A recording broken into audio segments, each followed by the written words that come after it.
All right. So what I want to give you guys is not mechanics related. It's not X's and O's related. It's strictly the mental side of playing quarterback, okay? So I was sitting on my couch last night with my girl, and I was just telling her about the night, and I was just like, how awesome, the last couple of days have been. I love getting in the classroom with you guys, and I felt like everyone made a lot of progress yesterday on the field, and I think we took another step forward today. But I was like, I want to give these kids some things that they can take with them that are going to help you guys no matter where you are in your journey from the mental side of things, okay? So I want to give you guys 5 takeaway points that I wrote down last night that I was just thinking about that have helped me throughout my journey that are going to help you guys no matter where you are. So the first thing I said was compete with a positive mindset, okay? No matter where you are in your career, you're going to have to compete, right? You're going to have to compete. I counted up the amount of competitions I've been in, and I haven't won them all. I've been in 12 quarterback competitions in my career, and I've won 7, I've lost 5, okay? So you're not always going to win a competition. It's about how you respond and how you attack that competition. This has nothing to do with what you do on the field or what you do in the classroom. Yes, you got to execute. You got to do what you're supposed to do. But go in with a positive mindset. And what that means is when I'm competing with somebody, I'm competing with Penza. I'm not hoping that he goes out there and messes up and isn't doing what he's supposed to do so I can win the competition. My mindset is I want him to go do his best because I believe that my best is better than his, right? That's the mindset when you compete. That's how you lift others around you. That's how you teach the rest of the guys on the team how to compete the right way. And that makes your team better because guess what? Even if I beat him out, I may get injured and he may have to play. So why would I tear down my teammate so I can win a competition, right? So competing with a positive mindset is extremely important because it's going to happen. And you're going to have bad days. You're not going to go out and never throw an incompletion and never throw a pick. You're going to throw picks. You're going to have bad days. But when you have a positive mindset, you know how to rebound, okay? So stay off that roller coaster of, I had a great day, I'm going to win a competition. Oh my God, I threw 2 picks, I'm going to lose. Stay off this roller coaster because football and life in general is a roller coaster filled with ups and downs. So the more you can stay off that and just focus on where you're headed and what your process is, okay, and how you're going to win that competition is extremely important. Okay, so that's the number 1 point. Compete with a positive mindset. Okay, number 2, have a consistent process. And I wrote down there, daily and weekly, okay? For me, what gives me confidence, and for everybody it's different. You've got to decide what gives you confidence. What gives me confidence is preparation and working hard. When I know that I've done everything I can to prepare and I've worked my tail off, right, that's what gives me confidence going in a game. And that goes along with having a consistent process. When I know what I'm supposed to be doing on Monday to feel prepared, I'm going to do it. Tuesday, Wednesday, Thursday, day before the game, day of the game. I have that mapped out. That way when I'm going through my week, I know what it takes for me to be prepared. So that way, when I go out on the field, I have the answers to the test. Just like we're talking about here. I'm not getting out on the field and saying, what's my answer in cover 0? What's my man beater? No, I played that game out in my head because I have a process. A process to get me mentally prepared and a process to get me physically prepared. And as you guys get older and older, this is going to be extremely important. So decide, what's my process in the off season? I'm getting ready for spring ball. What's my process for that? How am I going to accomplish my goals? You don't just write down goals on a piece of paper and say, I want to go Division I. Oh, I want to go to the NFL. Everyone wants to go Division I. Everyone wants to go to the NFL. You get there by having a consistent process and doing the things day in and day out that takes for you to get there. You guys have seen me throw the ball. I don't have a cannon arm. I don't have the strongest arm. I'm not the best athlete in the world.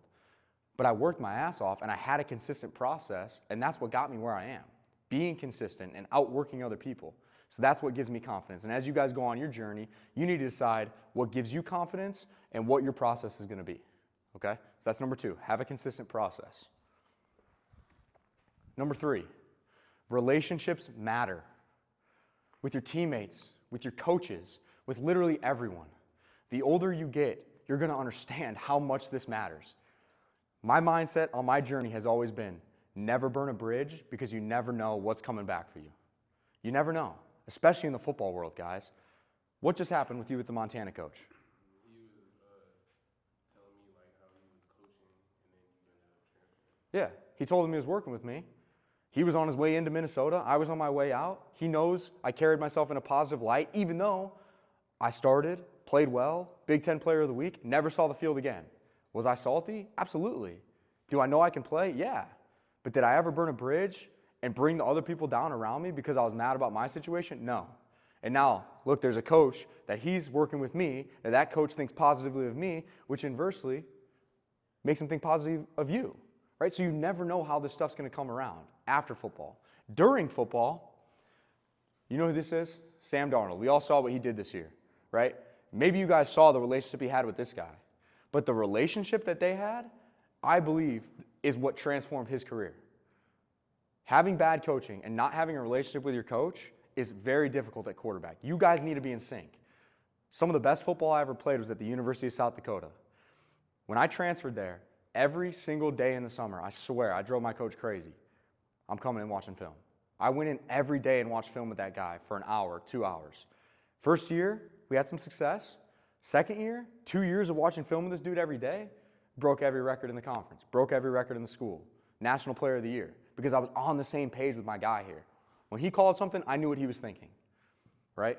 When I said something to him, he knew what I was thinking. And having that relationship is extremely important with your coach.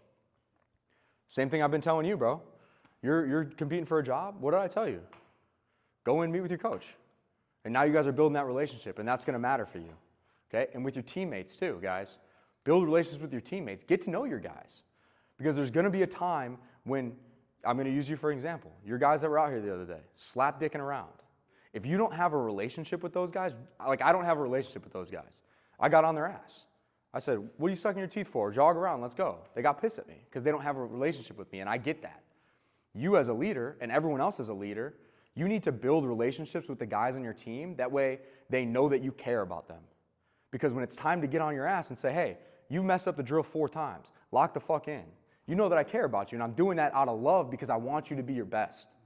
And same with your teammates. Hey, lock in. That's your second missed route. Let's go. Hey, lock in. We got this. Right? It's coming from a positive place, but I'm on his ass. Let's get better because he knows that you care about him. So develop those relationships as a leader because wherever we go, you're never going to see a good team that has a shitty quarterback.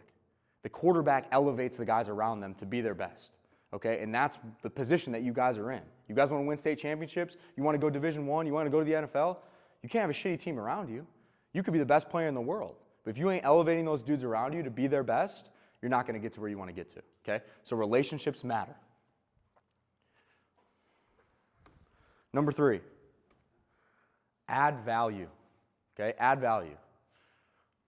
I was just thinking about this morning. I'm like, who's 2 guys that add value to their team in any which way? I'm not saying anyone has to be Taysom Hill. No one's got to be Cordell Stewart. His nickname was Slash. Quarterback / receiver / running back / punt returner / kick returner. I kind of mentioned it the first day when I was giving you guys my backstory. When I was trying to make the Cardinals team, I did not get a rep for 2 weeks. I swear, I'm standing there on the sideline. I'm not doing anything. I hopped in a special teams drill. I said, you know what? I can run fast. Let me just show the coach I can run fast. Next day, I'm 6th string, off returner on KOR. I go in a drill, I run fast again. Now I'm 4th string on kickoff return. And I'm 3rd string personal protector on punt. By the time the season rolled around, I had a package of plays on special teams. I was the personal protector with a trick play. When I was with the Jets, the way that I got my 3rd accredited season, my 3rd game of my 3rd season, which allowed me to be fully vested in the NFL, I started on kickoff and I started on kickoff return in an NFL football game, and I'm a quarterback. That has gotten me so many places in my career just by adding value any way that I can. Get your ass on the field. I know we all want to play quarterback. We all want to run the show. But get on the field so you can play. We are football players at the end of the day. Okay, so add value to your team because we all just want to win. And if you can help your team win, whatever that looks like, do that. So find a way to add value on the field. And I also wrote add value in the room. Okay, I talked about meeting with my coach and having that relationship with him. Put in extra thought outside of the meeting room and the classroom so you can have intellectual dialogue with your coach. If the coach is installing something, I'm going into my first meeting of the week, it's first down install. I have watched all of the first down clips, so I've formulated my own opinion about that game plan.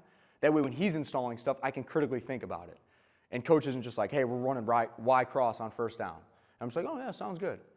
Now I'm thinking about, oh yeah, you're right. Hey, yeah, they play this coverage on first down. That's why we're running it. Okay, that makes sense. Or, hey, I see they play a lot of this on first down. What do you think about this? You can have those conversations, and that's how you add value. You're not adding value to the room if you're sitting in your chair, staring at the ground, just writing notes, not engaged. A backup quarterback in the NFL, a third-string quarterback in the NFL, obviously a starter, they are bringing value to the room. So know how to engage in those conversations, and that only happens by studying the game and putting in thought outside of the meeting room with your guys. Okay, so add value any way that you can. All right, my last point, and this is probably the most important one. Have habits that reflect your goals. Goes along with having a process. I just wrote a couple books that I've read about habits. There's a million of them. How you do anything is how you do everything, okay? If you have a goal of making it to the NFL and being a Division I football player, but you're not doing everything right, there is literally millions of kids in your same position that want to go to the NFL. What are you doing to separate yourself? If you want to reach the highest level and you want to be the very best, your habits need to reflect that goal. You don't just get to screw around and not take school seriously and treat people like shit and not work hard and get to the NFL. It's just not how it works, man. No one's good enough to do that. So if you got big goals, whatever that may be, you know, I'm sure we're all sitting in this room because we want to go pro. We want to play football and make a living. And I've done that for 8 years. I'm very fortunate. I'm thankful. But it's because I have habits that reflect my goals. Think about this. If there was a camera recording you at all times, or there was a Division I coach watching you at all times, how would you act? Is it differently than the way that you act privately? Or would you be proud to show that to a Division I coach? Or would you be proud to put that on TV? That's how you need to carry yourself at all times. You're a quarterback. So whether you like it or not, the bigger you get, there's always eyes on you, right? And people are going to remember the way that you treat them. It might be a server at a restaurant. It might be a teacher in high school. But when you go to the league, that person had an experience with you. And they're either going to say positive things about you or they're going to say negative things about you. You don't want people saying negative things about you. So treat people right. And the habits that you have and the way that you carry yourself on a day-to-day basis is going to reflect you as a person and what you're about as you move forward in your career. And that's in your habits elevate you or bring you down to wherever you are. Okay? So have your habits reflect your goals.